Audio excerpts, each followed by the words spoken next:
but I really have to hope that Pedro does not open minor poison here. I know. I mean, but it's one of those things. It's like, do you really think I'm going to do it again right now? And as of right now, it looks like he just might be running it back. And then we'll see if Mugi takes a page here out of Juicy's book and goes for something heavy, goes for something with lightning. Fisherman, not a bad sign of that. And this little Prince is going to get picked up and reset by the Fisherman. Mugi splits his goblins in the back.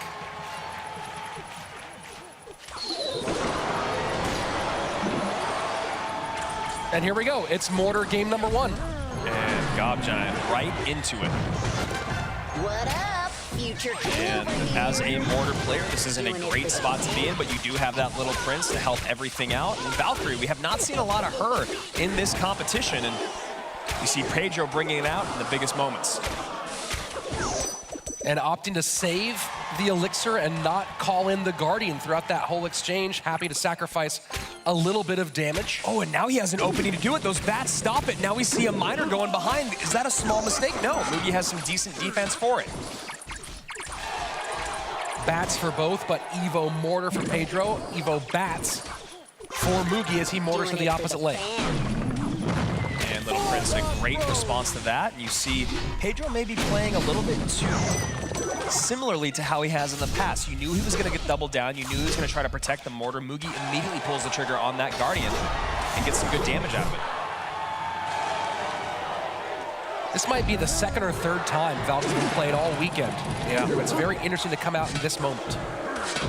And Mugi maybe opting to take some damage. He knows Mortar is out of cycle. He knows he can double down on this push. And if his opponent is able to cycle all the way back around, Mugi's thinking he can take advantage of that with his spell power. There we go. Evil Mortar at the bridge. You knew it was coming.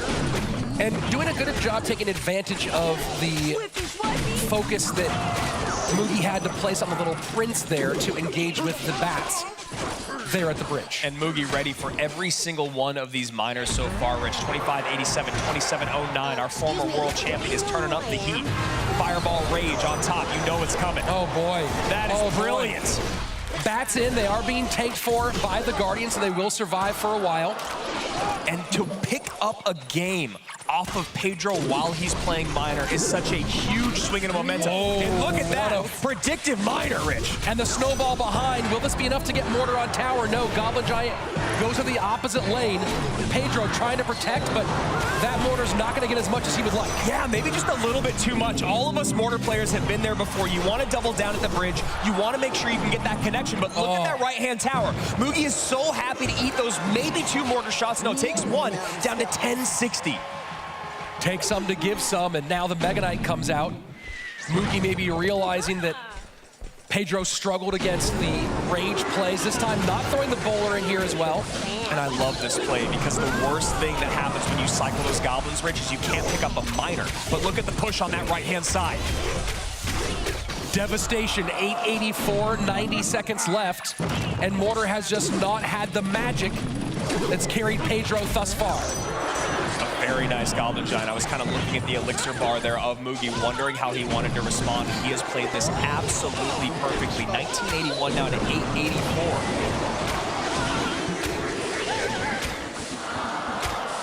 Finally starting to catch up a little bit is Pedro, but is the gap too big with 90 seconds left playing Mortar Miner against...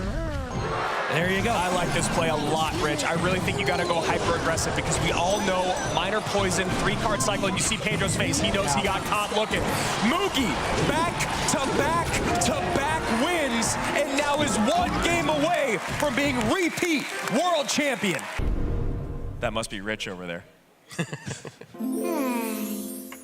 And Pedro may be just trying to get some emotes out, just so his fingers do something and he feels a little more comfy. Yeah, I mean, comfort is what he needs. He doesn't have his comfort deck. He loses with it in game 1. He has the advantage in the previous set. And now all of a sudden, a man that's been here before is just 5 minutes away from glory. And it's interesting, Andrew, we've taken the whole weekend without really any real staring contests. And then here today, in the last couple of matches, we've seen not 1, but 2. And you wonder how much of that is actually nerves, right? You know, you go back to that other game where Mugi's playing a basically a 4.0 average elixir cost. And Pedro then looking, hindsight is 2020 always, you go, should I have just been a little bit more aggressive in single? Because that beatdown push in triple maybe would have just been less easy for him to pull off. Mugi cycling arrows just to maybe get the right cards in his hand. A little chip damage there to open things up. 40 seconds left until we get to our double elixir time. I don't know how I feel about putting myself in a position to have to win a game in 1 minute against Mugi. Yeah, that might be the scariest thing I can imagine. Yeah. Does Pedro go big here? And looking like our admin wanted to get a quick little emote in there. Shout out to whoever that was. And here we go. Final 10 seconds of regulation. What do you pull out here with everything on the line? Baby Dragon for Pedro. And Ram Rider to counter from our former world champion. Pedro will be very happy to have Bowler against the Ram Rider. And E-Giant. And we see immediately Mugi go opposite lane with that Lumberjack. He's been so good at knowing when to do that. And back around to arrows soon should be Mugi. And there we go. This is a pretty great E-Giant on that right side. It just ate Mugi's entire defense up. And now right back to it. Opportunistic Mother Witch at the bridge. Oh boy. Tombstone out, Ram Rider in. Doesn't even need the arrows, and that's a big connection. And the archers aren't following the E-Giant, so they might do a little pressure on the left-hand side, but they really aren't very helpful right now. No, I think you just straight up ignore them. Recruits will do more than enough. And they absolutely do. Electro Giant shredded. Now Bowler having to deal with this push on the right-hand side. E-Giant to pull. And Kite here in the middle. Mother Witch in response by Mugi. Decent damage there from the recruits on the E-Giant, but you obviously want just a little bit more of it. Anti-lightning positioning there with the God Cage. Nice play, and Lumberjack high enough to where you're not comfortable to pull the trigger on that lightning.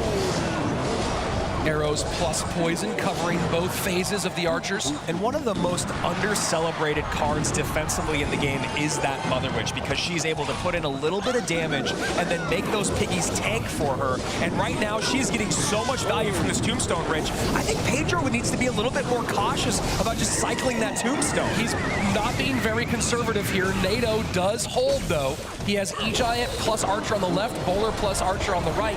That Electro Giant not going to get much for him. And recruits back in. Only 1 minute remains here. Mugi basically untouched. 58 seconds away from being a repeat world champion unless Pedro can turn things around and turn them around quick. Pedro needs to get a Tombstone down.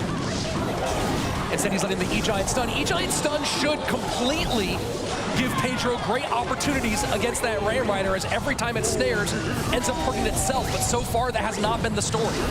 And now you can see Mugi turn up the heat on that right-hand lane if he'd like. Tombstone out early, maybe a high Mother Witch. Just has to go defense. Electro Giant behind, and the archers are not far enough away to totally ruin that Lumberjack. Lightning in, and the arrows clear. One evolved archer still alive. Rich. Mugi is moments away, 27:35, 23:03, and I believe we might have our first ever repeat world champion, and that is it. 2021, 2023, champ, that's Mugi. He had not lost